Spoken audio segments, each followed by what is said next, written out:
The man tied the rope to the hot air balloon, using all his strength to secure it tightly. Then, he turned and climbed into the balloon basket with two girls he had just met.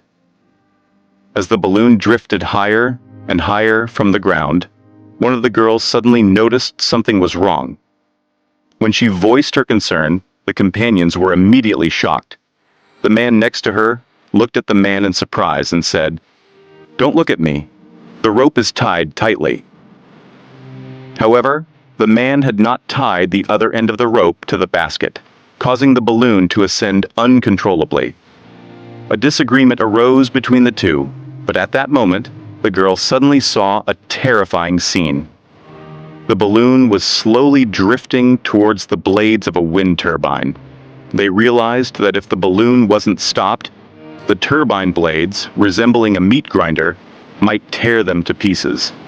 In that critical moment, Paul, still somewhat conscious, immediately opened the gas valve to its maximum and quickly fastened his safety belt around himself. The four of them prayed silently, hoping the balloon would rise. Due to the increased gas, they narrowly avoided the crisis. Just as they breathed a sigh of relief, one of the wind turbine blades pierced the corner of the basket, and the man was thrown out by the remaining force, falling uncontrollably. At that moment, the balloon seemed like wreckage in the wind, about to collapse. Luckily, with the basket slowly stabilizing, the three remaining people survived miraculously. However, a splinter of wood unexpectedly pierced Paul's artery. As he looked at himself, about to bleed to death, Jenna, who was beside him, became extremely worried. She seemed to remember something suddenly, and, without hesitation, took off her shirt and tied it tightly over the wound. When the bleeding stopped,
finally worked. Under Jenna's supervision, her companion pulled a banknote from her purse, placed it behind the champagne bottle, and soon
being rescued, Jenna and her friend could hardly believe their luck.